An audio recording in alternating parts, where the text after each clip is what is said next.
भैया।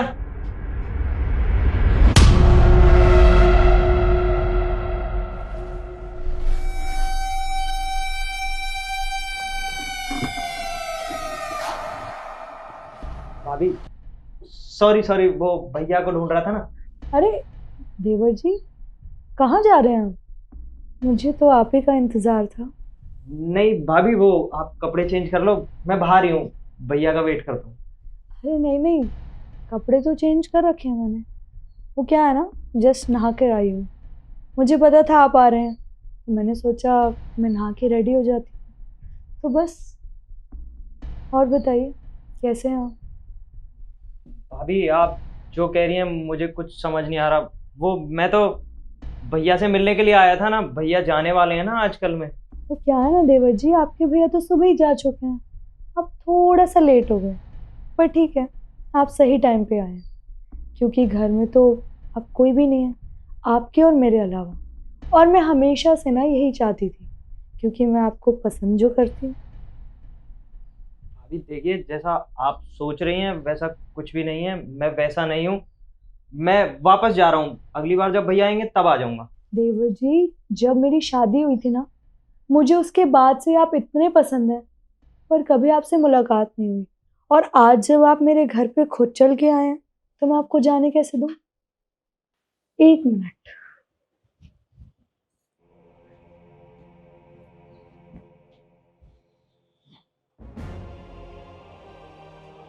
देवर जी, और बताइए, कैसे हैं आप? भाभी, थोड़ा दूर होके बात कीजिए। और मैं इतने टाइम बाद भैया से मिलने आया था। आपकी शादी को बहुत टाइम हो गया, मैं आप लोगों से मिला नहीं था, और भैया भी एक दो दिन में जाने वाले हैं। बस इसलिए वापस आया था। पर शायद लगता है भैया आए नहीं, तो जब भैया आएंगे मैं तब आ जाऊंगा वापस। क्या हुआ देवर जी? मैं आपको अच्छी नहीं लगती क्या? भाभी, मैंने बोला ना, आप मुझसे दूर रह के बात कीजिए। जैसा आप सोच रही हो मैं वैसा बिल्कुल भी नहीं हूँ। और ना मैंने कभी आपको उस नज़र से देखा। अरे इतने टाइम बाद मैं आया हूँ और आप मेरे साथ ये सब हरकतें कर रहे हो। देखिए, मेरा भाई मेरे लिए भगवान के समान है, तो मैं उसको धोखा नहीं दे सकता। आप शांत रहिए, जब अगली बार भाई आएगा तब आ जाऊंगा। अरे भाई, तुझे कहीं जाने की ज़रूरत नहीं है। तुझे पता है, आज मुझे तुझ पर बहुत गर्व महसूस हो रहा है। भैया, क्या है यार ये सब। भाभी मुझसे कैसी कैसी बातें कर रही थी, मैं तो घबरा गया था, एकदम डर गया था कि ना जाने भाभी को क्या हो गया है। मैं बताती हूँ। वो एक्चुअली क्या है ना, हम दोनों तुम्हारा टेस्ट ले रहे थे, लॉयल्टी टेस्ट। हाँ, तुम्हारी भाभी बिल्कुल ठीक कह रही है। हम दोनों मिलकर तुम्हारा लॉयल्टी टेस्ट ले रहे थे। वो क्या है कि हम दोनों की शादी के 1 साल बाद तुम वापस घर पे आ रहे हो, क्योंकि इतने टाइम तक तुम हॉस्टल में रहे थे, अपनी आगे की पढ़ाई की तैयारी कर रहे थे। और आजकल तुम्हारी भाभी को ना एक नया शौक चढ़ा है।